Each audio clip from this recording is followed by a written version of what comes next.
Welcome to the prediction zone free webinar on Vedic numerology. मैं प्रियंका राय आप सभी लोग का स्वागत करती हूँ। एंड मैं पंकज राय आप सभी लोगों का तहे दिल से धन्यवाद देता हूँ जो आपने थोड़ा सा समय हम लोगों के लिए निकाला।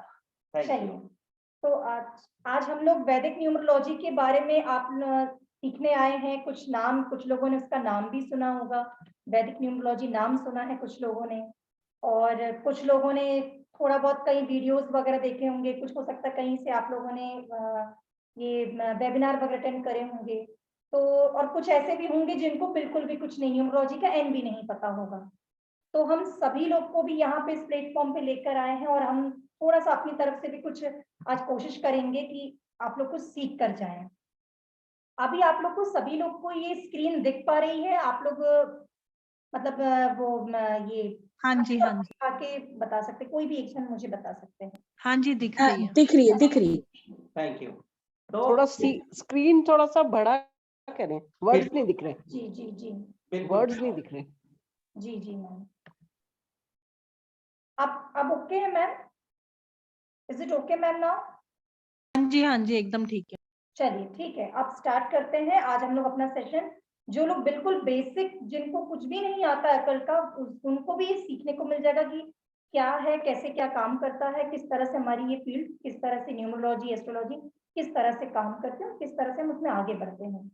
तो स्टार्ट करते हैं। तो जानते हैं बेसिकली न्यूमरोलॉजी एस्ट्रोलॉजी इन सभी को जब हम कलेक्ट करके देखते हैं, मतलब अगर मैं एक बात करूं कि एक पेड़ की अलग अलग शाखाएं, तो उस पेड़ को हम कहते हैं अकल्ट, मतलब जहां से विभिन्न प्रकार की अलग अलग प्रकार की शाखाएं निकली हुई हैं। अब शाखाएं कैसे निकली है कि जैसे देखें एस्ट्रोलॉजी, इसकी एक शाखा है। प्रिडिक्टिव अकल्ट की आज हम बात कर रहे हैं, जो कि input based predictive occult. Prediction कब दे सकते हैं हम? प्रिडिक्शन हम दे सकते हैं जब हम किसी चीज का इनपुट डालते हैं। इनपुट किस चीज का डालेंगे? अब लाइक मैं बात करूं एस्ट्रोलॉजी की, तो एस्ट्रोलॉजी में इनपुट जो होता है वो किस चीज का होता है? Time of birth, date of birth and place of birth. Numerology में किस चीज का इनपुट होता है? डेट ऑफ बर्थ का। पामिस्ट्री में यदि हम बात करते हैं तो इनपुट होता है हैंड का, जो हम रेखाओं को पढ़ते हैं। ठीक है। वास्तु में हमें क्या दिया जाता है? इनपुट में डायग्राम दिया जाता है, मैप दिया जाता है, तब हम जाके किसी चीज का आउटपुट दे सकते हैं, मतलब किसी चीज में प्रिडिक्शन कर सकते हैं। सिमिलरली यदि मैं बात करता हूं non input based, intuition based जिसकी बात करता हूं, ये भी प्रिडिक्टिव का ही एक बेस्ड है, या शाखा में कहूं, ब्रांच कहूं, ठीक है, जिसमें क्या आता है? टैरो रीडर, जिसमें हमें इनपुट नहीं देना पड़ता है, सामने वाले की और हमारी एनर्जी वर्क करती है क्वेश्चन बेस्ड। सेम चीज तंत्र या फिर फिजिक रीडिंग, क्रिस्टल बॉल से भी हम लोग वहां पे रीडिंग देखते हैं। बात करता हूं मैं एस्ट्रोलॉजी की, तो एस्ट्रोलॉजी जैसे आप लोगों ने सुन रखा होगा, पराशरी होती है, जेमिनी होती है, लाल किताब होती है, केपी एस्ट्रोलॉजी होती है, नाड़ी एस्ट्रोलॉजी होती है। ठीक है। सेम चीज आज हम समझेंगे कि न्यूमरोलॉजी कितने प्रकार की होती है। न्यूमरोलॉजी में भी देखा जाए पाइथागोरियन, चैल्डियन, चाइनीज, जिसको हम लोशोग्रिड के भी नाम से जाना जाता है, वैदिक न्यूमरोलॉजी, जिसको आज हम थोड़ा सा यहाँ समझने का प्रयास करेंगे कि बेसिकली ये है क्या। तो यहाँ पे आज जो हम समझने वाले हैं इंट्रोडक्शन ऑफ न्यूमरोलॉजी की। न्यूमरोलॉजी बेसिकली कितने प्रकार की होती है, टाइप ऑफ न्यूमरोलॉजी समझेंगे, नंबर्स का इंट्रोडक्शन समझेंगे, टाइप ऑफ ग्रिड समझेंगे, बेसिक नंबर जिसको हम मूलांक नंबर या ड्राइवर नंबर के नाम से भी जानते हैं, एंड डेस्टिनी नंबर जिसको भाग्यांक और कंडक्टर नंबर के नाम से भी जानते हैं। एंड आज ही के दिन हम प्रिपरेशन ऑफ वैदिक ग्रिड, कि ये ग्रिड कैसे बनाई जाती है, किस तरह ये दूसरी न्यूमरोलॉजी ग्रिड से अलग होती है। एंड यहाँ पे हमने योगास को भी कुछ कवर करने की कोशिश करी है, कि जो वैसे तो जो हमारे कोर्स का कंटेंट है उसमें 30+ योगास है, बट यहाँ पे आज हम 1-2 योगा और उनके इफेक्ट समझने की कोशिश करेंगे। बाद में करता हूं एक्चुअली न्यूमरोलॉजी है क्या। न्यूमरोलॉजी है नंबर्स प्लस लॉजी, मतलब नंबर्स के पीछे का लॉजिक या साइंस, जिसको हम नंबर से डिकोड करने की कोशिश करते हैं। तो यहाँ पे मैं बात करता हूं कि there is no clear cut history when and where it has been started. अगर कोई हम हिस्ट्री में जाते हैं तो यहाँ पे कुछ भी ऐसा नहीं है कि यहाँ स्टार्ट कब हुआ है, न्यूमरोलॉजी स्टार्ट कहाँ से हुई है, कब हुई है, ये किसी को भी नहीं पता है। और बस हुआ क्या है, इंट्रोड्यूस हुई ये एंड अपग्रेडेशन हुई। किस टाइप से हुई कि जब लोगों के अनुभव बढ़ते गए, सिविलाइजेशन का अपग्रेडेशन होता गया, तो उस हिसाब से चीजें बढ़ती गई। एंड वी कैन से कि इसका 19वीं सदी से हम लोग कह सकते हैं 1907 से कि यहाँ से इंट्रोडक्शन हुआ या इंट्रोड्यूस हुई है न्यूमरोलॉजी। तो यदि आप लोगों ने सुना हो, जिन्होंने नहीं भी सुना हो उसको भी हम ये कह सकते हैं या देख सकते हैं, समझ सकते हैं कि न्यूमरोलॉजी के कितने प्रकार हैं, टाइप ऑफ न्यूमरोलॉजी। कबालिक न्यूमरोलॉजी बहुत पुरानी न्यूमरोलॉजी है जो आप लोगों ने सुन रखी होगी। कई लोग इसमें क्यू का भी यूज करते हैं एंड के का भी यूज करते हैं। वैसे यदि देखा जाए तो हिब्रू मिस्टिक्स से ओरिजिन इसका माना जाता है, इजराइल से इसका ओरिजिन है, ठीक है। एंड यहाँ पे कबालिक न्यूमरोलॉजी में 22 अल्फाबेट को यूज किया जाता है। डेट ऑफ बर्थ यहाँ पे यूज नहीं हुआ करती। न्यूमरोलॉजी, प्लीज अपने आप को म्यूट कर लीजिएगा, अगर डिस्टरबेंस होता है तो थोड़ी सी प्रॉब्लम होती है बोलने में, फ्लो भी टूटता है। पाइथागोरियन न्यूमरोलॉजी, तो अगर पाइथागोरियन की बात करते हैं तो in this form of numerology numbers are assigned to each alphabet according to name is converted into number. मतलब पाइथागोरियन न्यूमरोलॉजी में क्या करते हैं, वहां भी date of birth and name का यूज किया जाता है थोड़ा सा। फिर यहाँ पे आप देखेंगे पाइथागोरियन न्यूमरोलॉजी में हम नेम और अल्फाबेट इनको डिनोट किया गया है नंबर्स के साथ। वहां पे जाके इसका प्रिडिक्शन पाइथागोरियन से लिया जाता है, ठीक है। शेल्डियन न्यूमरोलॉजी जो अधिकतर आपने सुना होगा, समझा भी होगा। शेल्डियन न्यूमरोलॉजी, ये न्यूमरोलॉजी का फॉर्म भी जहां पे हम देखते हैं तो डेट ऑफ बर्थ के साथ इसको कनेक्ट करके आजकल अगर मैं पहले की बात करूं तब इसमें डेट ऑफ बर्थ का यूज नहीं हुआ करता था, बट अपग्रेडेशन और सिविलाइजेशन और एक्सपीरियंस के साथ ये बढ़ता गया। एंड अब नाउ अ डेज इसमें नंबर्स के साथ अल्फाबेट का यूज तो डेट ऑफ बर्थ का भी यूज होता है एंड साथ साथ अल्फाबेट का भी यूज किया जाता है।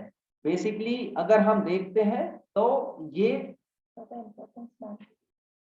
इसमें जब हम इसका इंपॉर्टेंस देखते हैं, ठीक है, तो नेम करेक्शन के लिए ये बहुत ही ज्यादा अच्छी और यूज में भी यही की जाती है। 95-98% लोग शेल्डियन न्यूमरोलॉजी से ही नेम करेक्शन ये करते हैं और यही भारत में ज्यादा प्रचलित मानी गई है। जोडियक नंबर और planet assign to each number, मतलब यहाँ पे 1 से लेके 9 तक भी जोडियक नंबर एंड प्लैनेट भी दिए गए हैं। यहाँ पे अब जो है रिसेंटली बोथ प्रिडिक्शन जो है वो बोथ नाम एंड डेट ऑफ बर्थ से दिया जाने लगा है। ये भी बहुत ज्यादा मतलब प्रचलित है आज की डेट में इंडिया में। फिर यदि हम पुरानी यदि मान लीजिए और न्यूमरोलॉजी की बात करते हैं तो अब्जाद न्यूमरोलॉजी ये अरेबिक से बेस्ड थी। यहाँ पे आप देख रहे होंगे कि ग्रिड जो बनना चालू हुई तो ये यहाँ से चालू हो गई थी। इन सबके सामने कुछ एक नंबर्स जो आप लोगों को दिख रहे होंगे, ये यहाँ पे ग्रिड थी। बट अब अरेबिक में जो हम देखते हैं, अब्जाद न्यूमरोलॉजी में जो हम देखते हैं, वहां जीरो का भी यूज किया जाता था। फिर पाइथागोरियन का यूज हुआ तो पाइथागोरियन में आपने देखा कि यहाँ पे जीरो का यूज नहीं हुआ एंड डेट ऑफ बर्थ को एग्जामिन के लिए लिया जाने लगा। यहाँ पे 9 नंबर्स को ही यूज किया जाता है।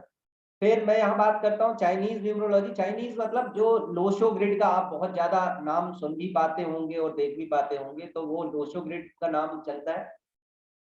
लोशो ग्रिड में भी 9 नंबर्स हैं और इसके पीछे एक छोटी सी कहानी भी है कि वहाँ चाइनीज वैसे तो इसका ओरिजिन चाइना से ही है और चाइनीज राजा को एक टर्टल के पीठ पे बेसिकली सेल पे तो वो दिखे ये 9 नंबर्स कुछ इस तरह डिकोड हुए कि उनको नंबर्स में बदला गया, ठीक है। एंड इसको बहुत अगर मैं इंडियन इसकी बात करूं तो लक्ष्मी यंत्रास से जोड़ा गया है और इसका टोटल जो है लगभग 15 पे आएगा। या डायगोनली या हॉरिजॉन्टली या वर्टिकली अपन टोटल करते हैं। तो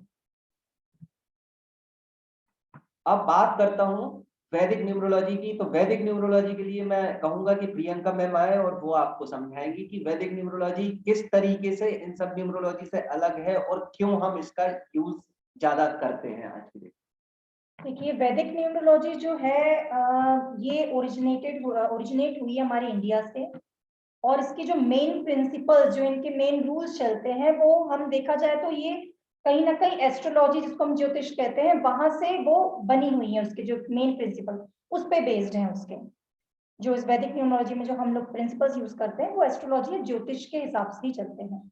फिर हम आगे बात करें तो वैदिक न्यूमरोलॉजी ग्रिड में भी हम किस तरह से बनाई जाती है, 1 से लेके 9 नंबर तक ही उसमें भी हम यूज करते हैं इसकी ग्रिड बनाने के लिए।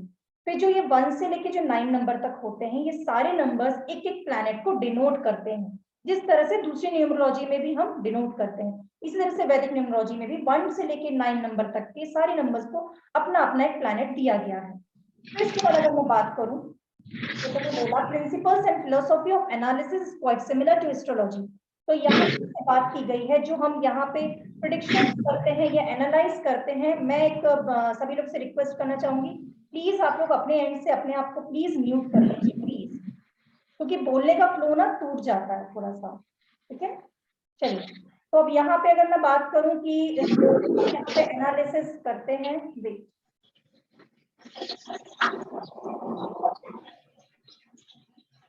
प्लीज म्यूट कर लीजिए अपने आप को।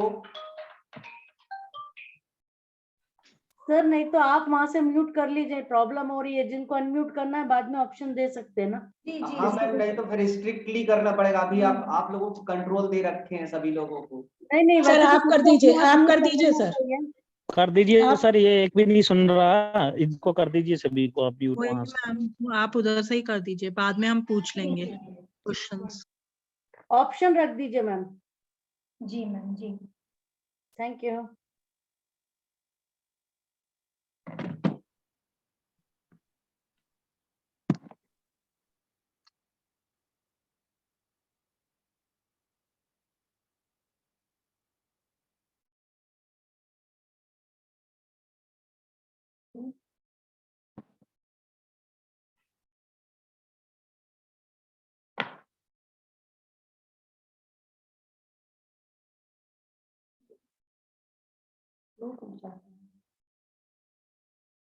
अब आप लोग अपने आप को सिर्फ हैंड रेज कीजिएगा जब हम क्वेश्चन लेना चालू करेंगे। अभी नहीं, जैसे ही फिनिश्ड होगा फिर उसके बाद हम लेना चालू करेंगे आप लोग।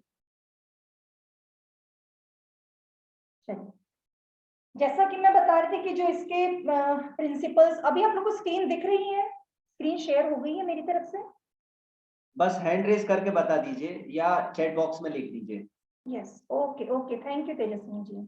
जी, तो जैसे कि मैं अभी बता रही थी कि जैसे ये जो वैदिक न्यूमरोलॉजी होती है, इसके जो प्रिंसिपल्स या फिलोसॉफी होती है वो लगभग सिमिलर होती है हमारे एस्ट्रोलॉजी की तरह। जिस तरह से हम उसमें एनालिसिस करते हैं एस्ट्रोलॉजी में, उसी तरह से लगभग इसी तरह से हम एनालिसिस करते हैं वैदिक न्यूमरोलॉजी में।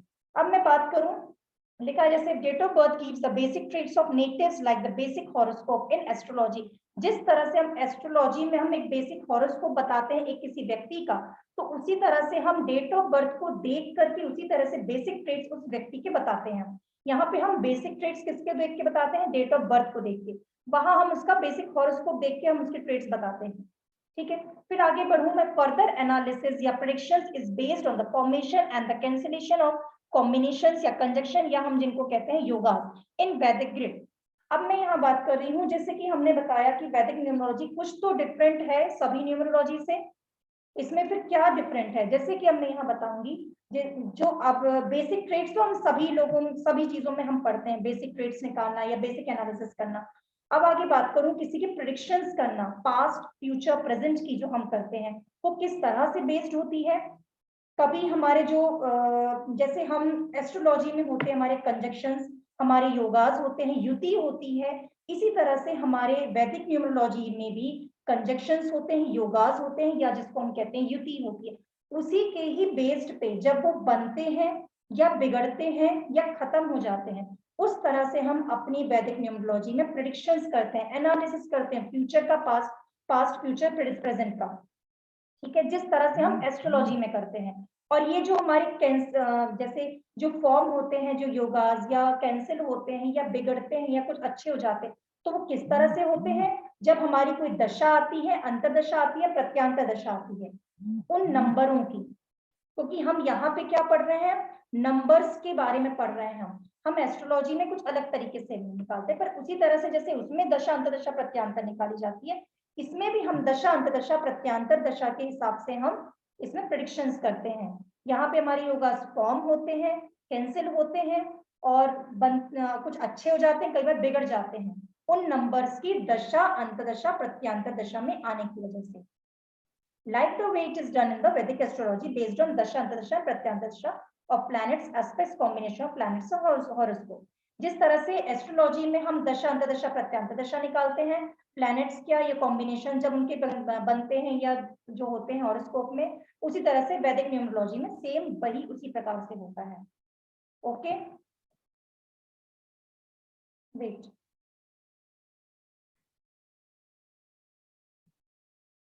एक मिनट वेट।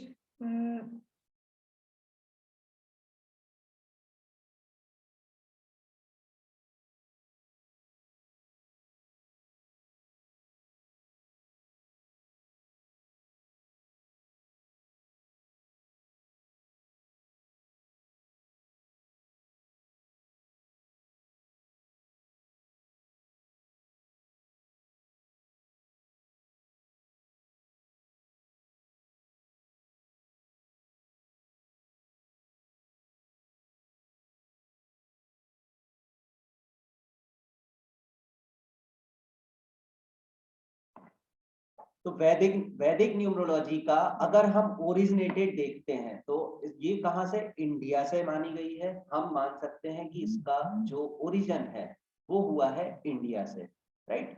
अब वैदिक ग्रिड में भी सेम जिस प्रकार हम देखते हैं कि वैदिक न्यूमरोलॉजी या एस्ट्रोलॉजी की यदि बात करते हैं तो वहां भी 9 प्लेनेट है। न्यूमरोलॉजी सेम इसी टाइप से न्यूमरोलॉजी में भी हमने 9 प्लेनेट को कवर कर रखा है। अब एडवांटेज की यदि मैं बात करता हूं तो एडवांटेज ऑफ वैदिक न्यूमरोलॉजी है क्या, ठीक है। अगर बात करते हैं कि जैसे अदर न्यूमरोलॉजी की यदि हम बात करते हैं तो अदर न्यूमरोलॉजी में भी हमने देखा हुआ है, समझा हुआ है कि वहां पे क्या होता है, प्रिडिक्शन मिलती है जनरली, जो जनरल स्पेसिफिक, मतलब अगर मैं कहूं कि जनरल प्रिडिक्शन के लिए अदर फॉर्म ऑफ न्यूमरोलॉजी का वर्क किया जाता है। अब वहां पे हम लोग क्या कर पाते हैं कि किसी भी इवेंट को हम कभी कभी कनेक्ट नहीं कर पाते हैं या इवेंट तक नहीं पहुंच पाते हैं, बट जस्ट अपोजिट यदि मैं इसका कह के चलता हूं कि क्या कर सकते हैं, क्या हम वैदिक न्यूमरोलॉजी से किसी इवेंट को ट्रैक कर सकते हैं? जी हाँ, यहाँ पे हम योगास के माध्यम से, या हम कहें कि कब योगा बिगड़ता है और बनता है, या कब कौन से नंबर की हमारे ग्रिड में एंट्री हो रही है। बात वैसे ही काम करती है जैसे एक स्कूल है। अब स्कूल में जो अलग अलग सब्जेक्ट के टीचर्स होते हैं वो क्या करते हैं, वो आते हैं जब उनका सब्जेक्ट का पीरियड होता है और अपने बच्चे को ज्ञान देके चले जाते हैं, मतलब क्लास को ओवर करके चले जाते हैं, ठीक है, उतने पीरियड के लिए आए। अब इसको यदि मैं एस्ट्रोलॉजी या न्यूमरोलॉजी से जोड़ के देखूं या एस्ट्रोलॉजी की बात करता हूं तो एस्ट्रोलॉजी में सेम चीज कब होती है कि सपोज कीजिए राहु की दशा है या चंद्रमा की दशा है या आपके सूर्य की दशा है, तो इनका एक टाइम पीरियड है, वो आया, उसका प्रभाव दिया, चला गया। क्या यही चीज न्यूमरोलॉजी में होती है? यस, सेम चीज देयर ऑल्सो, सेम चीज इज देयर ऑल्सो, कि वहां पे भी हम ज्वाइन कर सकते हैं। एक मिनट,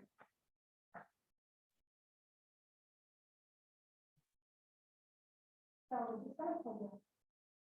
96 होगा।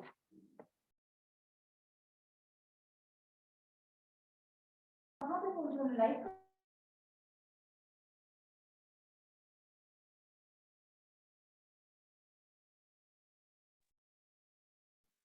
अब यहाँ पे वैदिक न्यूमरोलॉजी में हम किसी के भी बिहेवियर को पढ़ के जब जब जो नंबर हम लोगों के ग्रिड में आते हैं उस टाइप से कौन सा योगा फॉर्म हो रहा है या उस दशा का क्या इफेक्ट हमारे जीवन में आता है, ये सारी चीज दशा अंतरदशा प्रत्यंतर के साथ हम लोग बहुत अच्छे से कैलकुलेट कर पाते। इसलिए कहते हैं कि वैदिक न्यूमरोलॉजी का जो प्रिडिक्शन वाला पार्ट है वो अदर फॉर्म ऑफ न्यूमरोलॉजी से बहुत डिफरेंट है। राइट, अब आज बात करते हैं कि किस तरीके से 9 नंबर्स को 9 ग्रहों के साथ कनेक्ट कर रखा है एंड उनका ट्रेड्स क्या है बेसिकली। चलिए, वैसे सभी लोग को नंबर्स पता होंगे कि क्या प्लैनेट्स होते हैं, बट कुछ ऐसे भी लोग हैं जिनको बिल्कुल नॉलेज नहीं है न्यूमरोलॉजी का, तो उनके लिए मैं थोड़ा सा एडजस्ट दे देती हूँ नंबर्स और उनके ट्रेड्स के बारे में। तो यहाँ पे मैंने जिस तरह से लिख रखे हैं, जैसे हमने बात की वैदिक न्यूमरोलॉजी 1 से लेके 9 नंबर तक ही यूज होते हैं। तो यहाँ पे मैं बात करूँ, देखो मैंने यहाँ पे अपने टैबुलर फॉर्म देख पा रहे होंगे कि 1 सारे नंबर्स को मैंने के प्लैनेट्स डिनोट कर रखे हैं, प्लैनेट्स डिनोट करें, कुछ ट्रेड्स लिखे हैं। मैं 1 बाय 1 थोड़ा जल्दी बताने की कोशिश करती हूँ। जैसे कि यहाँ पे लिखा है नंबर 1, जिसको हम कहते हैं, जिसको हमने डिनोट किया है, उनको बोलते हैं सन प्लैनेट से हम उसको कहते हैं। 1 नंबर जो होता है वो सन नंबर का कहलाता है, सन का कहलाता है, सॉरी। उसी तरह से इसको हम एक टर्मिनोलॉजी से डिनोट कर रहे हैं। जिस तरह से सन होता है एक राजा की तरह है हमारे पूरे ये यूनिवर्स में, तो उसी तरह से हम उसको क्या कह रहे हैं, इसको डिनोट कर रहे हैं हम किंग नाम से, राजा के नाम से। तो उसके हम ट्रेड्स कैसे होते हैं, राजा के ट्रेड्स किस तरह से होते हैं, उसी तरह से हमारे नंबर 1 के ट्रेड्स होंगे, नंबर 1 वालों के ट्रेड्स होंगे। ग्रेट लीडरशिप क्वालिटी, उनके अंदर काफी ग्रेट लीडरशिप क्वालिटी देखने को मिलेगी। कॉन्फिडेंट होते हैं, बहुत ज्यादा कॉन्फिडेंस से भरे हुए होते हैं, ठीक है। देन आते हैं नंबर 2, जिसको हम कहते हैं, नंबर 2 होता है मून प्लैनेट का, नंबर 2 होता है मून प्लैनेट का। अब मून बड़ा ही सुंदर, बड़ा ही निर्मल होता है, तो उसी तरह से इसलिए हम उसको कहते हैं एज अ क्वीन, हम इसे कह रहे हैं एज अ क्वीन। हाँ, क्वीन। एक मिनट, मैं इसको फुल स्क्रीन करने की कोशिश करती हूँ फिर से।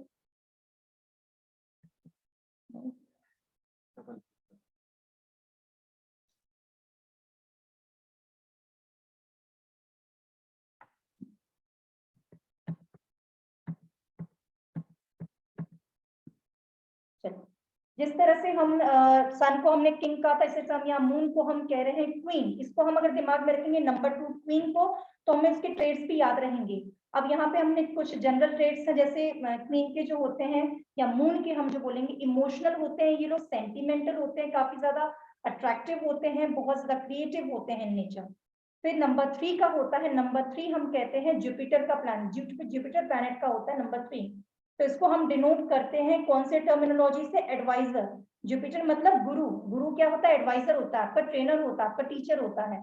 उसी तरह से उसके ट्रेड्स भी होते हैं नंबर 3 के ट्रेड्स। नंबर 3 क्या होगा हमारा, एडवाइजर, हमें दिमाग में रखना नंबर 3 एडवाइजर।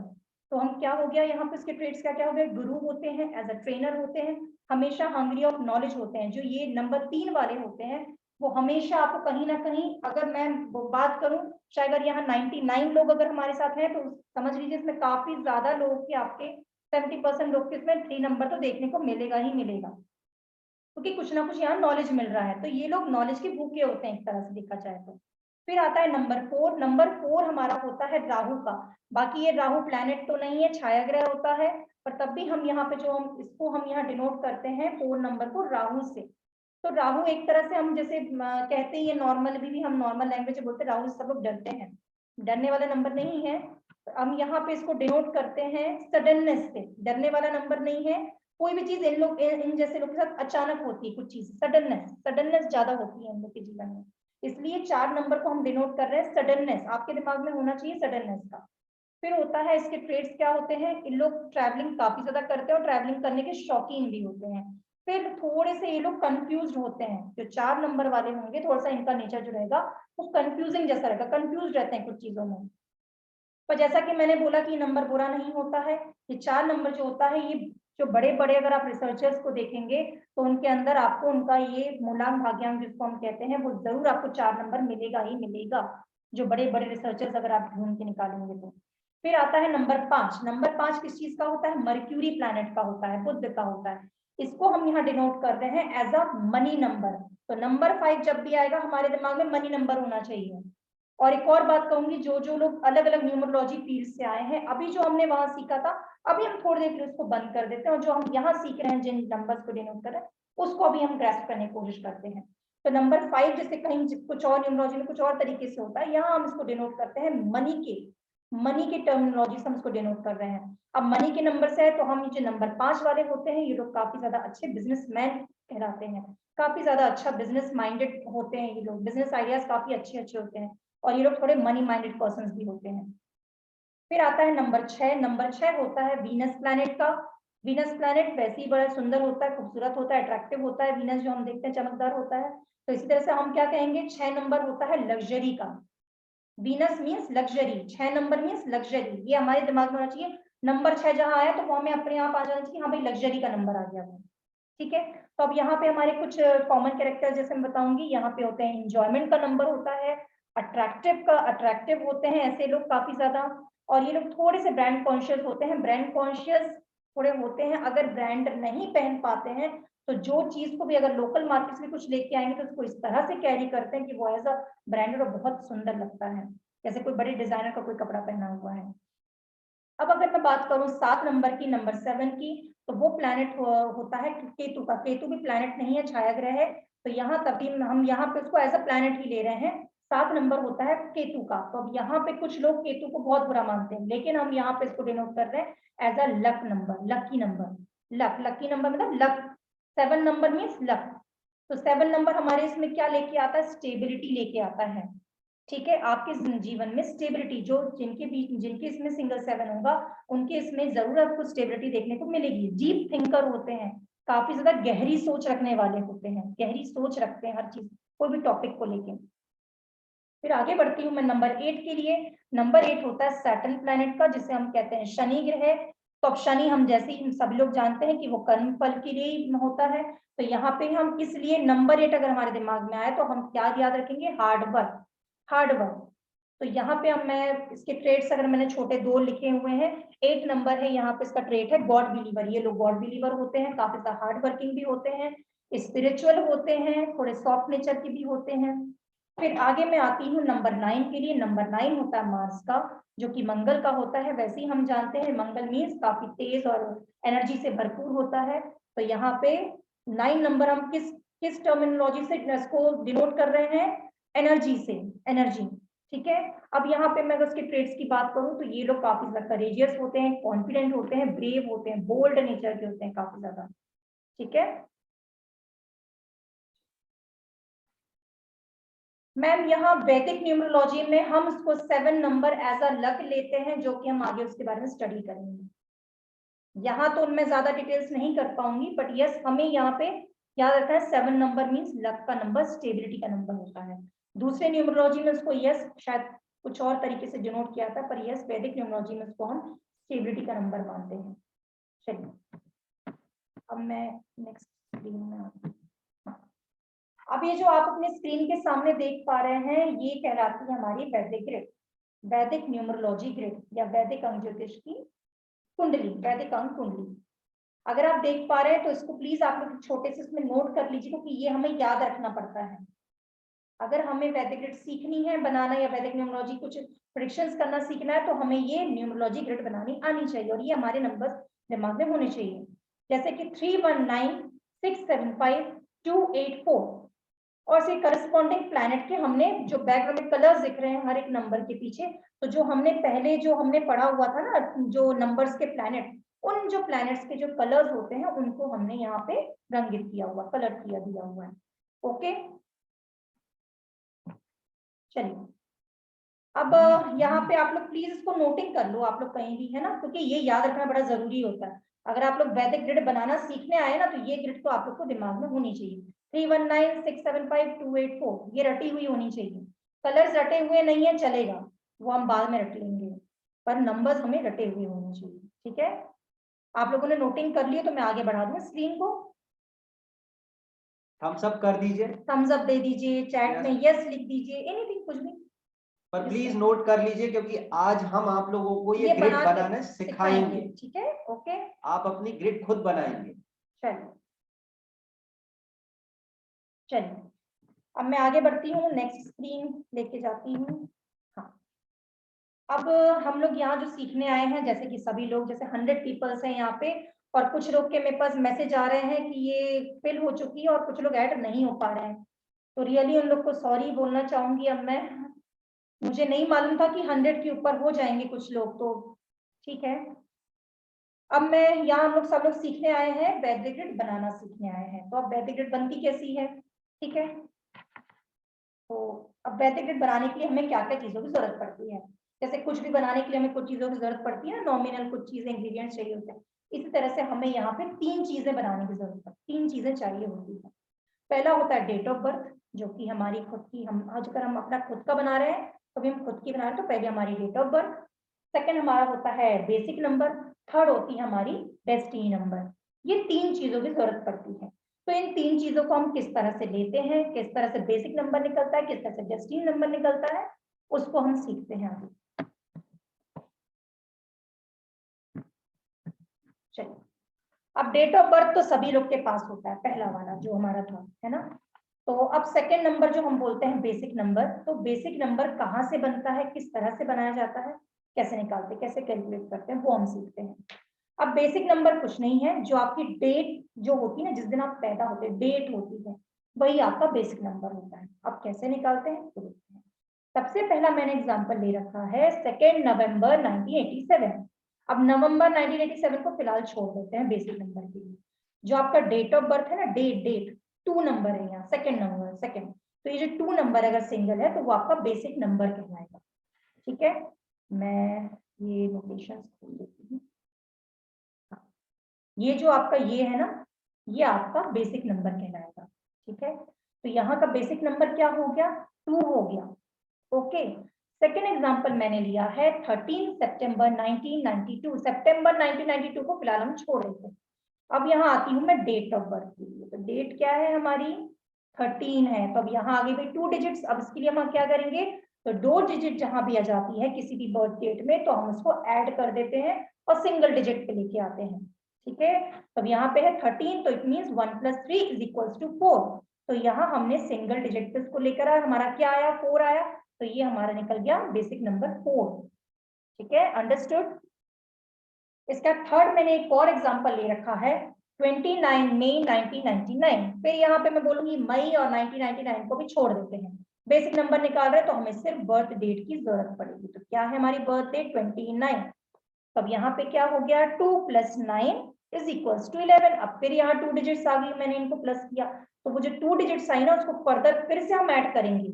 11 है, इट मीन्स 1 + 1 = 2। तो ये मेरी बेसिक नंबर निकल आया। बेसिक नंबर क्या आ गया, 2 आ गया। मैंने ये तीनों कंडीशन समझा दी। ठीक है, अगर अब मैं आपको यहाँ एक और चीज बता दे रही हूँ, लाइक जैसे 20 अगर यहाँ पे होता तो मेरा क्या होता, इसको भी मैं सिंगल डिजिट ही बोलती, 2 आता मेरा। ठीक है, 10 होता तो मैं इसको कहती 1 कहती। ओके, होप शायद सबको समझ में आ गया होगा ये। और अब आप लोगों के पास अपने अपने बेसिक नंबर निकल के रख चुके हैं, राइट। हाँ, आपकी डेट ऑफ बर्थ 3 जनवरी 1986 है, तो जो 3 है ना वो आपका बेसिक नंबर है विदेश जी। ओके, क्योंकि 0 का कोई मान नहीं होगा, अगर हम 3 को +0 करेंगे तो 3 ही आना है, तो दैट इज वैदिक न्यूमरोलॉजी में सिर्फ 1 से लेके 9 तक है, 0 का कोई महत्व नहीं है, यहाँ कहीं हम इसको इंक्लूड नहीं करते हैं। ठीक है, चलिए अब मैं आगे बढ़ती हूँ। अब आती हूँ मैं थर्ड नंबर, जो हमारी मेन इंग्रेडिएंट चाहिए था, डेस्टिनी नंबर। ठीक है, तो अब डेस्टिनी नंबर कैसे निकालते हैं। अब डेस्टिनी नंबर भी निकालना बड़ा ही आसान है। सबसे पहले अब वहां पे जैसे हम छोड़ रहे थे ना मंथ को और ईयर को, अब यहाँ पे हमें उसको यहाँ इंक्लूड लेना है। ठीक है, इंक्लूड करना है डेस्टिनी नंबर निकालना। अब यहाँ पे कैसे निकालते हैं, अब देखो लिखा है जैसे we take the full date of birth, add all the numbers and make it to a single digit. हमें अपनी पूरी डेट ऑफ बर्थ कंप्लीट लेनी है और सारे जितने भी आपके डिजिट्स हैं 0 को छोड़ के, क्योंकि 0 तो कुछ वैसे भी नथिंग है, तो सारे जितने भी हमारे नंबर्स आते हैं डेट ऑफ बर्थ में उन सबको हमें ऐड करना है और उसको लेके आना है हमें सिंगल डिजिट पे। ठीक है, अब जैसे कि मेरा एग्जांपल है,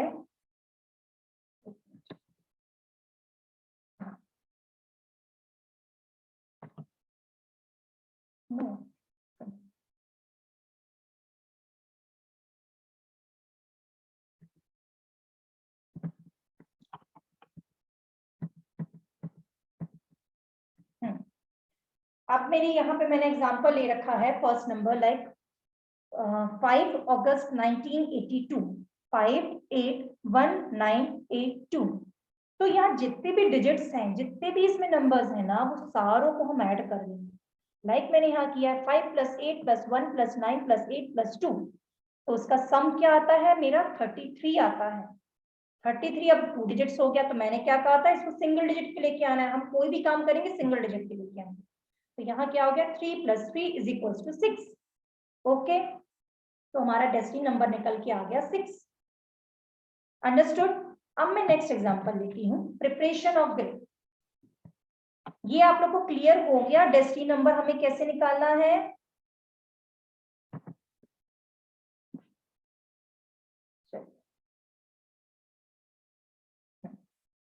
अब बारी आती है प्रिपरेशन ऑफ ग्रिड। अब ग्रिड कैसे बनता है, किस तरह से हम ग्रिड बनाते हैं।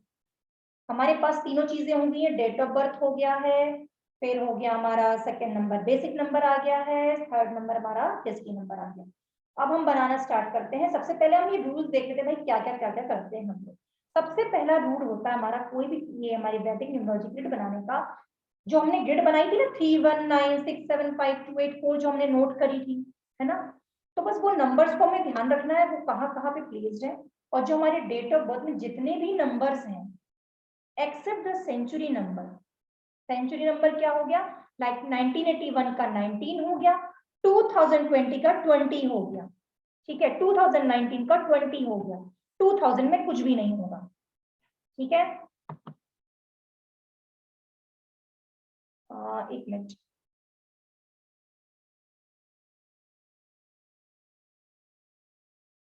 चलो हाँ, अब ये ग्रिड कैसे बनाते हैं। सबसे पहला मैंने रूल बताया, सारे नंबर्स जो हमारे डेट ऑफ बर्थ में है except the century numbers like 19 and 20, तो उसको हम जितने भी नंबर्स हमारे डेट ऑफ बर्थ में उसको हम एज इट इज जो हमने वहां पे ग्रिड बनाई थी एज इट इज उस जगह में हम उसको प्लेस कर देंगे। मैं भी बनाना सिखाऊंगी, बस अभी आप उसको नोट कर लीजिए, ठीक है। मैं भी बनाना सिखाऊंगी कि कैसे बनाते हैं। सेकेंड रूल होता है हमारा, जो हमारी डेस्टिनी नंबर निकली थी ना, जो हमने लास्ट में कर दी, सारे नंबर्स को हम ऐड करके निकाले थे, है ना, जो सारी हमारी डेट ऑफ बर्थ के सारे नंबर्स को ऐड करके हमने डेस्टिनी नंबर निकाल दिया था, तो वो हमारी डेस्टिनी नंबर फॉर्म भी, उस नंबर को भी हम एज इट इज उसके नंबर की प्लेस पे हम रख देंगे। थर्ड आया हमारा बेसिक नंबर। अब बेसिक नंबर क्या होता है, जो हमने निकाला था ना बर्थ डेट से, 20 से 2 आ गया, 10 से 1 आ गया, 2 से 2 आ गया, 29 से भी 2 आ गया, है ना। तो जो हमारा बेसिक नंबर निकला था ना वो भी हम एज इट इज रख देंगे, लेकिन अब उसमें एक कंडीशन आती है। बेसिक नंबर में हमारी कंडीशन आती है, अगर हमारा बेसिक नंबर और जो हमारी बर्थ डेट है अगर वो हमारी सेम है तो हमारा वो बेसिक नंबर ग्रिड में नहीं डलता है। लाइक इसके लिए हम ध्यान में रख लेते हैं, अगर आपकी डेट ऑफ बर्थ, समझ लीजिए, अब आप अगर आपकी डेट ऑफ बर्थ 1 से लेकर 9 तक लाइक 1 जनवरी है या 2 जनवरी है या 3 जनवरी 4 जनवरी 9 जनवरी, या मान लीजिए 10 जनवरी 20 जनवरी 30 जनवरी, या कोई भी मंथ ले लीजिए आप। अगर आपकी डेट ऑफ बर्थ डेट है 1 से लेकर 9 तक, या तो आपकी बर्थ डेट है 10 20 30, तो इनके बेसिक नंबर क्या होंगे, सेम एज इट इज आ जाएंगे। लेकिन अगर जैसे मैंने बोला मान लीजिए मैंने बोला 1 फरवरी और कुछ भी होगी यहाँ पे, अब आप मान लीजिए कुछ भी दे दिया, तो यहाँ का मेरा बेसिक नंबर क्या निकलेगा, बेसिक नंबर मेरा निकलेगा 1। अगर मेरे पास यहाँ 1 0 10 होता तब भी मेरा बेसिक नंबर क्या निकलता, क्योंकि मैं जीरो की तो मेरी कोई कीमत ही नहीं है मेरी इस न्यूमरोलॉजी में, तो इसलिए मैंने इसको क्या बोला, इसको सिंगल डिजिट ही बोला मैंने। तो यहाँ भी मेरी बेसिक नंबर क्या आ गया, 1 ही आ गया, तो दोनों सेम हो गए। तो इस कंडीशन में हमारा जो ये बेसिक नंबर रहेगा ना वो हमारा ग्रिड में नहीं डलेगा। अभी सिर्फ आप लोग नोटिंग कर लीजिए, मैं अभी समझाऊंगी आप लोग को कि कैसे काम करता है, ठीक है। चलो अभी आप लोग सिर्फ नोटिंग कर लीजिए, और आप सभी लोग को मेरी आवाज पहुंच रही है क्लियरली। एक बार चैट में लिख के यस डाल दीजिए या थम्स अप दे दीजिए, चलेगा मेरे को, जिससे मैं कंफर्म हो जाऊं कि यस मेरा नेट बराबर चल रहा है। Okay, thank you Lalita ji, Meenu जी। चलिए अब मैं नेक्स्ट बढ़ती हूँ।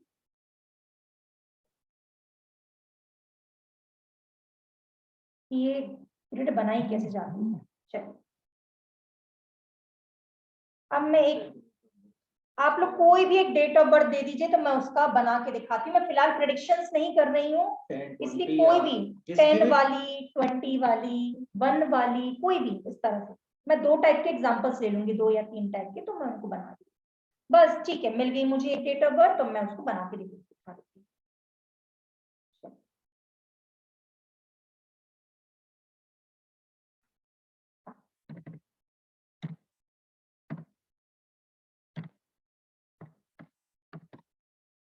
ठीक है, जैसे अब यहाँ पे मैंने डेट ऑफ बर्थ ली है 10 जनवरी 1985। अब यहाँ मेरी बर्थ डेट क्या है, मेरी 10 है, तो 10 क्या हो गया, 1 और 0। तो 0 तो मेरा कुछ मायने रखता ही नहीं है, तो मेरे लिए क्या हो गया, ये सिंगल डिजिट होगी। तो मेरा पहली बात तो मैं यहाँ पे क्या लिखूंगी, मेरा बेसिक नंबर क्या है, मेरा 1 हो गया। डेस्टिनी नंबर आपने कैलकुलेट किया 10 जनवरी 1985। हाँ जी बिल्कुल, डेस्टिनी नंबर तो आपको पूरा ऐड करना है। 1 + 1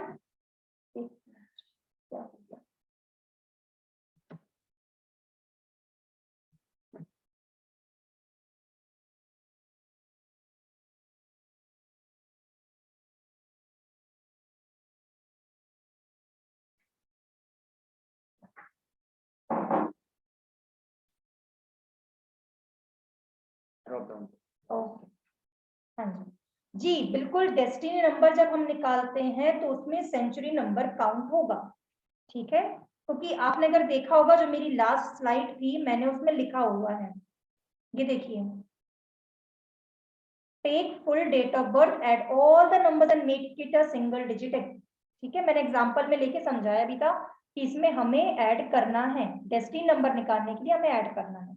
ओके, चलिए अब मैं यहाँ ले रही थी एग्जांपल।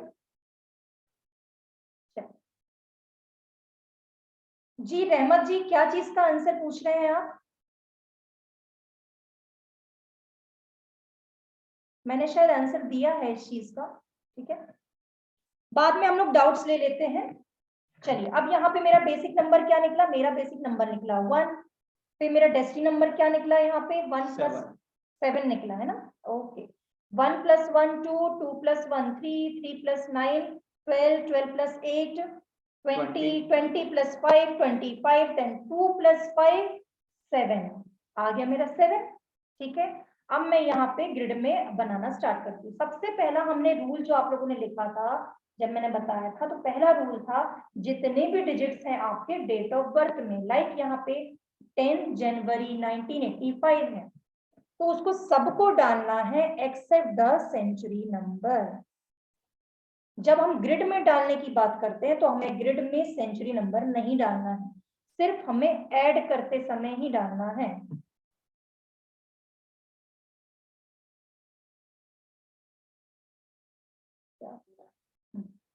ठीक है, समझ में आया ये? तो मैं डालना स्टार्ट करती हूँ। सबसे पहले मेरे पास है 1, तो मैं 1 को 1 की जगह पे डाल देती हूँ। फिर आया मेरे पास, फिर दोबारा 1 है, मैंने फिर 1 डाल दिया। फिर मेरे को सेंचुरी नंबर नहीं लेना है। फिर आया मेरे पास 8, तो 8 की जगह कहाँ थी, यहाँ थी। फिर आया मेरे पास 5, तो 5 की जगह कहाँ पे थी, यहाँ पे थी। ठीक है, अब आया मेरा बेसिक, फिर आया सेकंड रूल था मेरा डेस्टिनी नंबर, उसको एज इट इज डाल देना है। एज डेस्टिनी नंबर क्या है, मेरी 7 है, इसके लिए कोई रूल फॉलो अप नहीं होता, मैंने डाल दिया सीधे सीधे। अब यहाँ थर्ड नंबर आता है मेरा बेसिक नंबर 1। तो मेरा बेसिक नंबर 1 के लिए मेरा एक रूल था, यहाँ पे बेसिक नंबर के लिए रूल था, अगर वो बेसिक नंबर मेरा 1 से लेके 9 तक कोई डेट बर्थ डेट से आ रहा है, या 10 से आ रहा है, 20 से आ रहा है, 30 से आ रहा है, तब मैं क्या करती हूँ, उस बेसिक नंबर को मैं नहीं डालती हूँ, हम उसको एज अ सिंगल डिजिट लेते हैं। लाइक यहाँ पे मेरा 10 था, तो यहाँ पे मेरा 0 कोई मायने रखता, तो मैं इसको सिंगल डिजिट ही मानती हूँ। तो इसका जो मेरा बेसिक नंबर 1 है, तो मैं इसको नहीं डालूंगी। ठीक है, ओके, तो ये मेरी ग्रिड बन के रेडी हो गई। मैंने तीनों रूल्स फॉलो अप कर दिए हैं। ओके, क्लियर हुआ ये वाला पार्ट आप लोग को? फिर मैं नेक्स्ट कोई डेट ऑफ बर्थ ले लेती हूँ दोबारा से। ये क्लियर हुआ आप लोग को कि मैंने बेसिक नंबर नहीं लिया यहाँ पे, और कंडीशंस बोली। अगर मेरे पास यहाँ पे डेट ऑफ बर्थ होती, समझ लीजिए 1 जनवरी होती, तो भी मैं बेसिक नंबर नहीं डालती, नहीं तो मैं यहाँ पे नहीं लिखती ये बात। ठीक है, ओके। चलिए अब मैं नेक्स्ट लेती हूँ।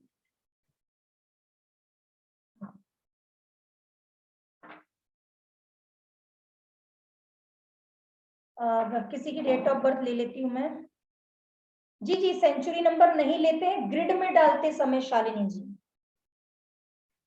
ओके, ग्रिड में डालते समय हमें सेंचुरी नंबर नहीं डालना है।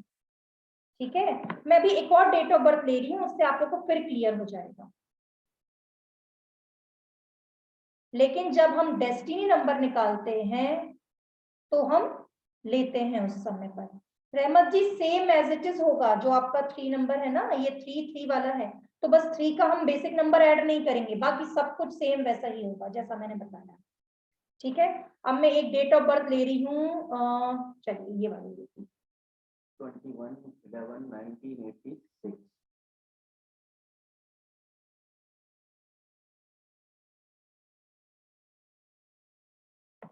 ठीक है मीनू जी, अब आप मुझे बताइए, लिखते जाइए, इसका बेसिक नंबर क्या होगा, अब ये बताइए बेसिक नंबर क्या होगा। जो हमारा बर्थ डेट होती है उसको हम ऐड कर देते, तो हमारी यहाँ बर्थ डेट क्या है, 2 डिजिट्स की है, हमारी यहाँ 2 डिजिट्स की बर्थ डेट है, 2 and 1 की, 2 and 1, तो मेरा यहाँ बेसिक नंबर आ गया 3। ठीक है, ये मेरे 2 डिजिट से आया है मेरा। ओके, अब मेरा यहाँ डेस्टिनी नंबर क्या बनता है, इसमें मैं क्या करूंगी, 2 + 1 + 1 + 1 + 1 + 9 + 8 + 6, यहाँ मैं सेंचुरी नंबर ले रही हूँ डेस्टिनी नंबर निकालने के लिए। तो मेरा डेस्टिनी नंबर क्या आया, मेरा डेस्टिनी नंबर आएगा 2। ओके, मेरा डेस्टिनी नंबर यहाँ आ रहा है 2, करेक्ट मीनू जी। फिर अब मैं बात करती हूँ इसको ग्रिड में डालने की। ठीक है, अब ये ग्रिड में किस तरह से डलता है, सबसे पहला रूल हमारा क्या था, सबसे पहला रूल हमारा क्या कहता था कि सारे नंबर्स आपको ग्रिड में डाल देना है एक्सेप्ट द सेंचुरी नंबर। तो मैंने फिर से ये सेंचुरी नंबर फिर से हटा दिया, मुझे कोई जरूरत नहीं है। मुझे इसकी जरूरत सिर्फ तब तक होती है जब मैं डेस्टिनी नंबर निकालती हूँ, बाकी जब मैं ग्रिड में डालती हूँ, अंक कुंडली बनाती हूँ, तब मुझे 19 नंबर की जरूरत नहीं है। और इसका रीजन भी मैं बताऊंगी कि क्यों नहीं होती है। ठीक है, इसका रीजन मैं बताऊंगी कि क्यों नहीं होती है। चलिए, सबसे पहला रूल तो मैं फॉलो अप कर लेती हूँ। ये आ गया मेरा 2 नंबर 2 की जगह पे, फिर आया मेरा 1 तो 1 नंबर की जगह पे, फिर आया मेरा 11 का 2 है तो मेरे को 2 बार डालना पड़ेगा। क्लियर, अब आया मेरा 8 तो ये मैंने डाल दिया 8, फिर आया मेरा 6 तो मैंने डाल दिया 6। ओके, पहला वाला जो रूल था वो तो मैंने क्लियर कर दिया। अब आता है मेरा सेकंड नंबर का रूल, जो कि मैंने बोला था destiny number as it is आंख बंद करके डाल दो जहां डलती है। तो इसकी डेस्टिनी नंबर क्या थी, मेरी 2 थी।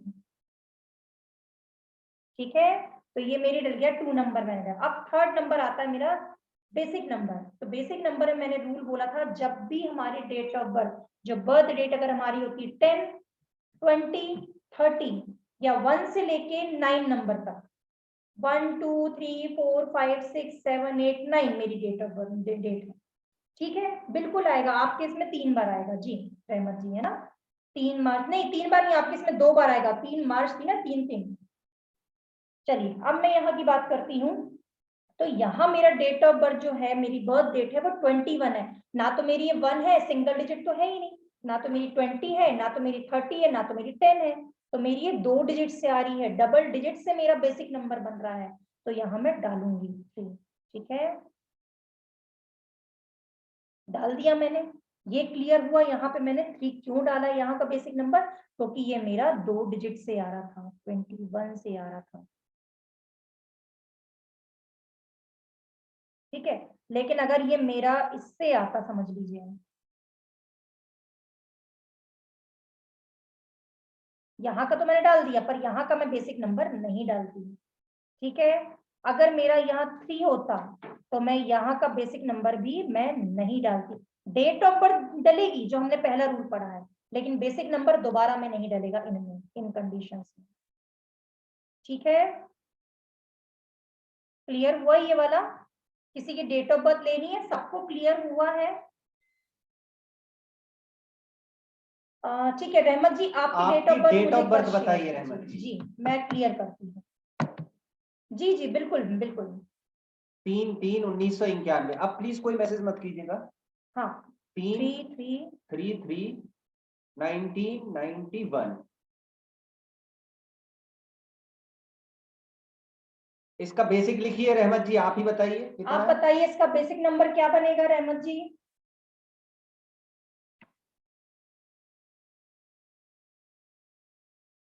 मैम रहमत मैम, यस बिल्कुल एग्जैक्टली 3 है इसका बेसिक। एंड डेस्टिनी क्या है, क्या आता है टोटल इसका? इसका बेसिक नंबर मेरा सिंगल डिजिट से आ रहा है, ठीक है।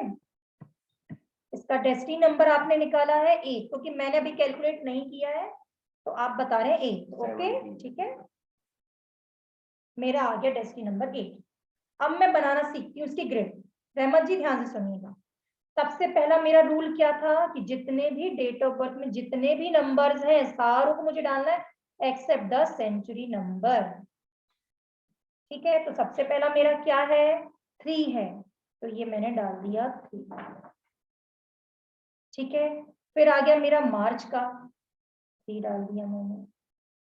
अब आ गया मेरा 9, तो ये मैंने डाल दिया 9। फिर आया मेरा 1, तो ये डाल दिया मैंने 1। अब बात आती है डेस्टिनी नंबर की। तो डेस्टिनी नंबर क्या है यहाँ पे 8 है, तो इसमें तो कोई रूल था ही नहीं, मुझे एज इट इज उसकी जगह पे डाल देना है, तो ये मैंने डाल दिया। ओके, अब बात आती है मेरी बेसिक नंबर की। तो मैंने कंडीशंस बताई थी, जिसकी भी बर्थ डेट 1 से लेके 9 तक है तो उसका बेसिक नंबर भी मेरा सेम ही आएगा ना। चाहे 1 लूं, चाहे 2 लूं, चाहे 3 लूं, चाहे कुछ भी लूं, तो मेरा डेट ऑफ बर्थ मेरा बेसिक नंबर क्या आएगा, सेम वही आएगा। तो मुझे इसका बेसिक नंबर नहीं डालना है, ठीक है। फिर आता है मेरा, जैसे 10 हो गई मेरी डेट ऑफ बर्थ, मेरी 20 हो गई या 30 हो गई, ये भी हम इसको सिंगल डिजिट ही मानते हैं, ठीक है।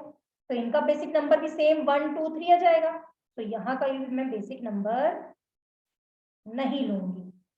ओके, तो इसलिए मैं यहाँ का बेसिक नंबर दोबारा यहाँ नहीं लिख रही हूँ 3 की जगह पे। क्लियर हुआ, ये बन गई आपकी ग्रिड। ओके रहमत जी, क्लियर हुआ यहाँ पे आपको? एक मैसेज डाल दीजिए रहमत जी अगर आपको क्लियर हो गया हो तो।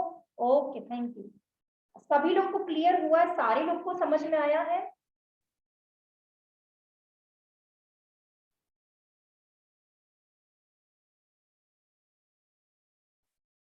मैं मीटिंग कंफ्यूज, किसी ने हैंड रेज किया हुआ था क्या? हाँ चलिए रिंका जी, मैं आपको अनम्यूट करने के लिए दे रही हूँ, आप मुझे प्लीज बोलिए। रिंका जी मैंने आपको देखिए अनम्यूट करने का ऑप्शन दिया है, प्लीज अनम्यूट हो जाइए अपनी तरफ से।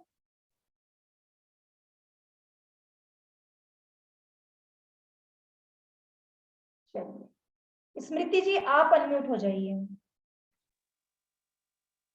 जी स्मृति जी। जी नमस्ते मैम। नमस्ते सर। नमस्ते। सर मेरा क्वेश्चन है, अगर हमारा बर्थ नंबर अगर 27 है या 25 है तो फिर हम उनके नंबर्स को चार्ट में लेंगे या उनका कंबाइंड सिंगल 1 नंबर बनाकर चार्ट में लेंगे? वो भी मैम 25 होगा या 21 होगा, ठीक है। तो इसमें 2 भी आएगा 5 भी आएगा, और इसका बेसिक बनता है 7, वो भी आएगा। Okay okay. और अगर हमारा जो बर्थ नंबर है वो सिंगल डिजिट पे ही है तो वो एक ही बार आएगा? यस, फिर वही। Okay thank you sir. जी thank you sir, thank you ma'am. Okay okay चलिए अब आगे देखते हैं, ठीक है। आप लोगों के पास सबके पास अपनी ग्रिड आ गई है, ठीक है। ये था वैदिक ग्रिड, जो कि दूसरे आपने न्यूमरोलॉजी सीख रखी थी या देख रखी है, उनमें सेंचुरी नंबर भी काउंट करते हैं। यहाँ सेंचुरी नंबर को काउंट नहीं किया गया है, उसका एक लॉजिक है। लॉजिक इन द सेंस कि हम जब ग्रिड बनाते हैं तो उसकी ट्रेड्स पढ़ते हैं, ट्रेड्स के साथ साथ उनके एट्रीब्यूट हमारे साथ होते हैं। ठीक है। सम टाइम जब एट्रीब्यूट होते हैं कि यदि मान लीजिए मैंने 19 सेंचुरी का पूरा ले लिया, सेंचुरी नंबर भी काउंट कर लिया, तो मेरे पास 1 का भी आ जाएगा और 9 का भी एट्रीब्यूट आ जाएगा। तो दैट इज नॉट फिजिबल। की मतलब अगर मान लीजिए मैं 18वीं शताब्दी की बात करता हूं तो वहां रानी लक्ष्मीबाई जी हुई थी, तो सारी की सारी वीरांगनाएं, सारी की सारी महिलाएं वहां पे रानी लक्ष्मीबाई नहीं थी। सेम थिंग 19th सेंचुरी में सभी के पास 1 और 9 नंबर की ट्रेड्स नहीं हो सकते हैं, उनका नेचर नहीं हो सकता है। That's why we are not considering century number in grid, right. आगे की बात करते हैं, ये योगास है, ठीक है। योगास को अब आप समझेंगे कि वैसे वैदिक न्यूमरोलॉजी में हम 30+ योगास कवर करते हैं, यहाँ पे हमने 2 से 3 योगास आपको बताने की कोशिश करी है, ठीक है। और आगे ये भी बताएंगे कि किस तरह दशा नंबर काम करते हैं, कि दशा के नंबर से क्या चेंजेस आते हैं, ठीक है। यहाँ पे आप समझें कि योगास क्या होते हैं। योगास जैसे 1 या 2 या 3 नंबर जब एक साथ मिलते हैं, ठीक है, जैसे कि हम वहां पे युति जिसको बोलते हैं, हम एस्ट्रोलॉजी में जिसको कहते हैं युति, है ना, योग बनते हैं, कंजक्शंस। तो इसी तरह से यहाँ भी कुछ नंबर के कंजक्शंस बनते हैं, युति बनती है, या हम यहाँ पे बोलते हैं योगास, ठीक है। तो यहाँ पे 2 या 2 से ज्यादा नंबर की जब इकट्ठे होते हैं तो उनको हम मिलते हैं, तो कुछ एक नया कैरेक्टर या कुछ नई चीज वो उसके बारे में बताते हैं, या कुछ एक नया इंसिडेंट या बताते हैं वो, ठीक है। उसको हम कहते हैं योगा। तो सबसे पहला हम यहाँ जो सिर्फ 2 योगास के बारे में हम पढ़ेंगे। तो पहला जो हम यहाँ पे योगा की बात कर रहे हैं, उस योगा को हम कहते हैं लग्जरी योगा, ठीक है। लग्जरी योगा, वो लग्जरी योगा किन किन नंबरों की युति से बनता है, किन नंबरों की कंजक्शन से बनता है? 6, 7 एंड 5। आप लोग नोट करना चाहते हैं तो प्लीज नोट कर सकते हैं, ठीक है। ये बनता है मेरा 6 से 7 एंड 5। ये 3 नंबर आपके ग्रिड में होना जरूरी है, तब आपका ये योगा फॉर्म होगा, ठीक है। तो यहाँ पे अब जैसे मैंने एग्जांपल ले रखा है सलमान खान का, सलमान खान की डेट ऑफ बर्थ जैसे मैंने नोट करी हुई है 27 दिसंबर 1965, ठीक है। तो यहाँ पे उसका बेसिक नंबर बनता है 9 और डेस्टिनी नंबर बनता है 6, ठीक है। तो अब मेरा यहाँ पे क्या होगा, आप देख लीजिए मैंने ग्रिड कैसे भरी है। सबसे पहले 27 दिसंबर 19 को हटा के 65 को सबको ऐड कर दिया, बेसिक नंबर डेस्टिनी नंबर डाल दी। अब यहाँ पे अगर आप इसके ग्रिड में देखेंगे तो ग्रिड में क्या क्या नंबर्स आ रहे हैं, 6 आ रहा है, 7 आ रहा है, 5 आ रहा है। इट मीन्स मेरा ये लग्जरी का योगा इसमें बन रहा है, इसमें ये कंजक्शन बन रहा है, इसमें ये युति बन रही है 6, 7, 5 की, तभी मेरा ये होगा। अब यहाँ पे क्या है, ऐसे व्यक्तियों के अंदर लग्जरी से रहने का जो तरीका होता है इन लोग का बहुत ज्यादा होता है, और ये कहीं ना कहीं अपने जिंदगी में जैसे लाइफ के अपने पड़ाव में जैसे जैसे आगे बढ़ती है ये लोग अपने लग्जरी का इनका लेवल बढ़ता है इनकी जिंदगी में। जैसे कि हमने सलमान खान की जिंदगी में देखा है, तो इनका पहले का जब देखा जाए और अभी का जो इनका लग्जरी का लेवल देखा जाए, जो इनके रहन सहन का लेवल देखा जाए, तो बहुत ज्यादा चेंजेस आ चुके हैं इनके अंदर में। इसी तरह से शाहरुख खान के अंदर अगर आप देखेंगे तो ये योगा बनता है। पर अब एक डिफरेंस मैं आप लोग को बताऊंगी, सलमान खान के लग्जरी में और शाहरुख खान के लग्जरी में भी एक डिफरेंस आता है। उसका एक लेवल बहुत अलग है, इनका लेवल थोड़ा सा अलग है सलमान खान का। अब वो क्यों होता है वो हम आगे, और क्योंकि इसमें भी आगे स्टडीज होती है, क्योंकि लग्जरी योगा बनता है, बिगड़ता है, कुछ लोगों में बिगड़ जाता है, कुछ लोगों में अच्छा हो जाता है, कुछ लोगों में बन भी जाता है दशा अंतर्दशा प्रत्यांतर में आने की वजह से, ठीक है। तो इसके बारे में हम विस्तार से और आगे पढ़ेंगे। अब मैं बढ़ती हूँ।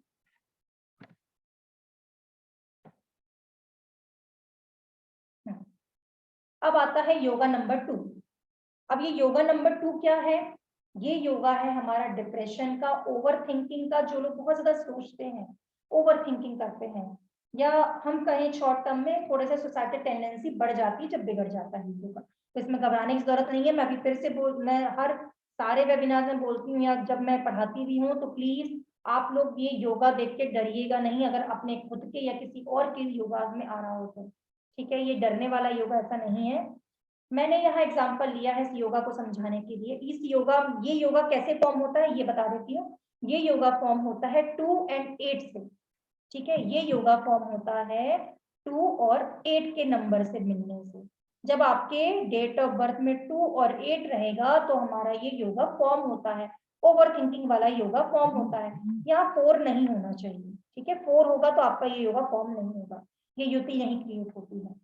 मैंने एग्जाम्पल लिया है जिया खान का, क्योंकि ये अपने जीवन में काफी ज्यादा डिप्रेशन में भी जा चुकी थी। उनका एक रीजन और भी था, ओवर थिंकिंग बहुत ज्यादा थी, इसकी वजह से ये डिप्रेशन में आ गई। डिप्रेशन इतना ज्यादा इनका बढ़ गया कि वो उस लेवल तक पहुंच गए कि सुसाइडल टेंडेंसी उनके अंदर बढ़ी और उन्होंने शायद वो कदम उठा भी लिया, ठीक है। तो इनकी डेट ऑफ बर्थ अगर हम देखें तो इनके इसमें अगर आप देखेंगे तो यस ये योगा ये फॉर्म हो रहा है 2 एंड 8 का, यहाँ पे 4 नहीं आ रहा है। तो यस ये योगा इनका काम करा, और जब इन्होंने उनकी डेथ वगैरह हुई तो सर्कमस्टेंसेस भी ऐसे बने और उनके कुछ दशा अंतदशा प्रत्यांतर में इतने गलत नंबर्स आ गए कि जो इनका ये योगा और ज्यादा बिगड़ गया, जो कि इनको सुसाइड की तरफ लेकर चला गया, ठीक है। ये क्लियर हुआ? चलिए, किसी भी योगा को फॉर्म होने के लिए वो नंबर होना जरूरी है, सिंगल ठीक है। नंबर से नहीं बनता है। वो दो जो युति कंजक्शन हम बोलते हैं वो होना जरूरी होता है। चलिए अब ये इसको ये दशा सिस्टम वगैरह समझाने के लिए पंकज सर से मैं कहना चाहूंगी वो समझाएंगे।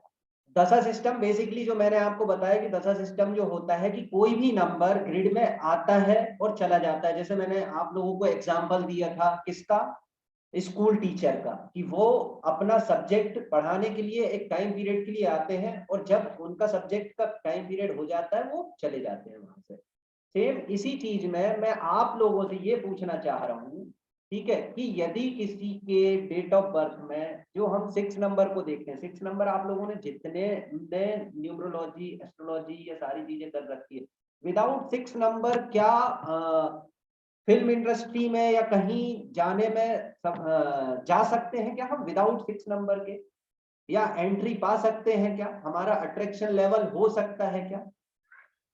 कोई मुझे लिख के बताएगा चैट बॉक्स में कि विदाउट 6 नंबर क्या ये सपोर्ट हो सकता है? अंजू जी बोल रही है नहीं हो सकता, और कोई? अच्छा, अनहाना चतुर्वेदी जी बोल रही है यस सर 6 नंबर सपोर्ट करता है इन सब चीजों के लिए, 5 से नहीं होता है।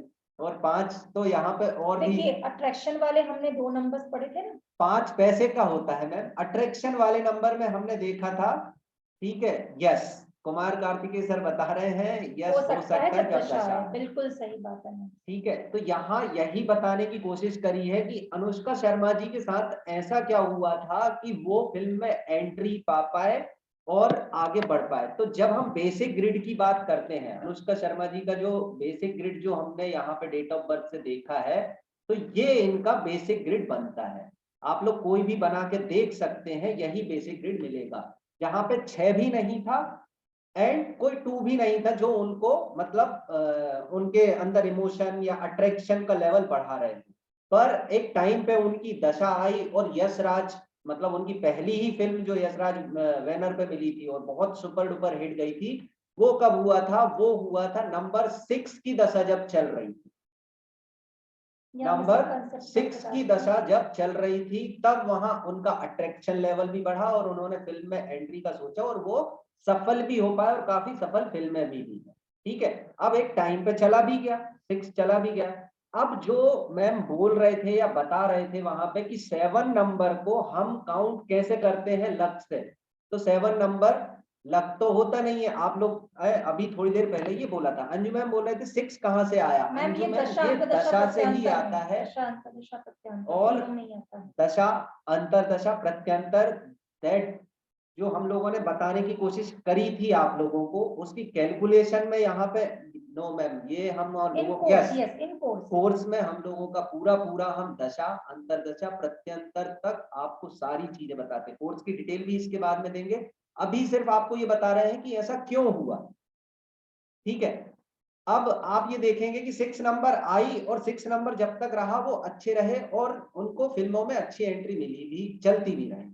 7 नंबर जो भी बोल रहे थे कि लक से डिनोट नहीं करता, तो जब उनके पास 7 की दशा आई थी तब तक वो सुपर डुपर हिट भी रहे थे, चलती भी रही। अब मुझे कोई ये बताएगा कि अनुष्का शर्मा 2017 के बाद क्यों अपनी मूवी, कोई भी एक हिट मूवी बताइए 2017 के बाद, यदि आप लोगों को लगता है कि अनुष्का शर्मा की है, कोई भी बताइए। अगर नहीं है तो इट मीन्स कि ये दशा सिस्टम काम कर रही है। आज की डेट में ना उनके पास 7 है और ना ही उनके पास 6 ना है। 2 है उनके पास, ना 6 है, ना 2 है, ना 7 है उनके पास। ठीक है, जो चल रहा है वो हार्ड वर्क चल रहा है और अभी ये चल रहा है उनके पास। जो ये करंट वाला दिख रहा है ना, ये जो करंट वाला जो ग्रिड है ना, अभी इनका ये वाला फॉलो हो रहा है, ये वाला ग्रिड इनका फॉलो अप हो रहा है इसका मतलब। इसलिए अभी उनका- उनके पास 2017 के बाद से कोई ऐसी मूवी नहीं है, कोई ऐसे हिट नहीं हो पा रहे हैं, ये सारी कहानी होती है। तो ये मैं बताना चाह रहा था, एक छोटा सा जेस्ट है कि किस तरीके से दशा और अंतरदशा आती है और काम करती है। राइट, तो ये था यहाँ तक हम लोगों का बेसिकली जो हम बताना चाह रहे थे कि वैदिक न्यूमरोलॉजी क्या होती है, किस तरीके से काम करती है। आगे हम आप लोगों को बताना चाहेंगे कि कोर्स की डिटेल हम लोगों की क्या है। बाकी मैं प्रियंका जी को बोलूंगा कि वो आगे बढ़ाएं।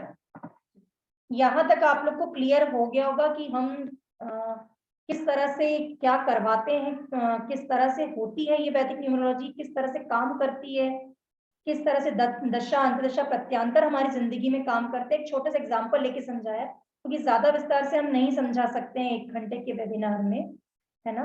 तब भी कोशिश की है कि हम क्या क्या चीजें इंक्लूड करते हैं। और ये दशा अंतदशा के थ्रू आप लोग को ये समझ में आएगा कि मिसिंग नंबर्स का जो कॉन्सेप्ट हम जो दूसरे बहुत सारी न्यूमरोलॉजी पढ़ते हैं, तो यहाँ मिसिंग नंबर्स हमारी जिंदगी में आते हैं और वो अपना काम करते हैं और करके चले जाते हैं। ठीक है, इनकी ग्रिड में 6 नहीं था, इनकी जिंदगी में 6 नंबर जो मिसिंग था वो दशा अंतदशा प्रत्यांतर में आया और वो अपना काम किया और फिर वो चला गया।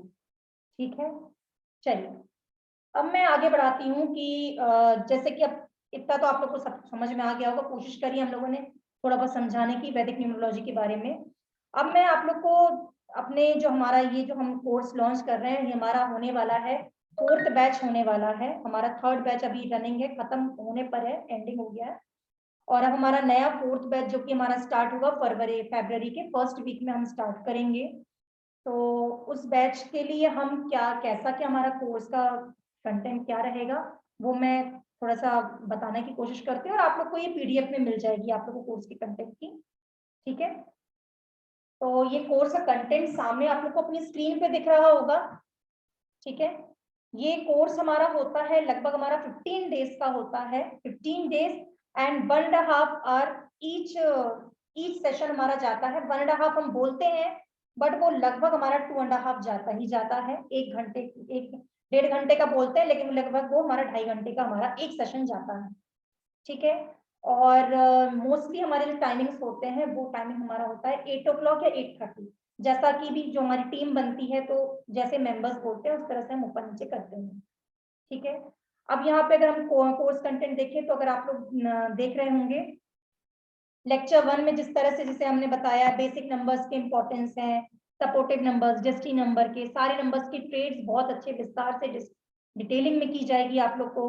फिर लेक्चर 2 में भी हम उसी के बारे में पढ़ेंगे, फिर उसमें मिसिंग नंबर्स का और ज्यादा इम्पैक्ट पढ़ेंगे, कैसा इम्पैक्ट होता है। फिर अंक कुंडली बनाना भी उसमें हम फिर से सीखेंगे। फिर हमारा जो है 3rd नंबर, जैसे हमने योगास के बारे में बात की, हम योगास पढ़ेंगे, अलग अलग टाइप की बहुत तरह की योगास हैं और उनको हम जो लाइव हम एग्जांपल्स लेकर के हम उसको समझाएंगे। ऐसा नहीं कि सिर्फ योगा समझा दें, लाइव एग्जांपल 1 2 3 या जो हमारे साथ बैठते हैं उनको भी, हमारे साथ जो टीम मेंबर्स होते हैं उनके भी हम लाइव वहां पे करते हैं, साथ में प्रेडिक्शंस लेते हैं। फिर होता है हमारा लाइव केस स्टडीज, हम कुछ फेमस पर्सनालिटीज की भी लेंगे वहां पे। फिर 45 इयर्स का जो दशा साइकिल होता है वो हम किस तरह से काम किस तरह से करता है, कैसा क्या होता है, क्या योगास बिगड़ते हैं दशा अंतदशा में, तो वो किस तरह से काम करते हैं वो हम समझेंगे। ये लेक्चर 4 में भी देखिए प्रोफेशंस के बारे में पढ़ाएंगे। ये सारी आप लोग को जो कोर्स कंटेंट दिख रहा है, आप लोग चिंता मत कीजिए, सारे कोर्स कंटेंट आप लोग को अभी हम लोग पीडीएफ हम शेयर कर देंगे अपने ग्रुप में। ठीक है, अब इसके पहले मैं आप लोगों से कुछ एक लाइव डेट ऑफ बर्थ हम लेते हैं इसके पहले, लेकिन आपके क्वेश्चन आंसर लेंगे। अब हम आपको सभी को अनम्यूट कर रहे हैं, ठीक है, तो आप लोगों के पास ऑप्शन रहेंगे, बट रिक्वेस्ट ये है कि एक का क्वेश्चन चले तो देखिए। एक हाँ का जी बिल्कुल, इसमें हम लोग रेमेडियल पार्ट भी लेते हैं। अगर आप लोग लेक्चर नंबर 13 में देखेंगे तो यस, रेमेडियल वाला पार्ट यहाँ से चालू हो जाता है लेक्चर 13, 14 में, तो जो कि हम करवाते हैं, प्रैक्टिकल रेमेडीज होती हैं, फिर एक हम फास्ट वगैरह बताते हैं जी।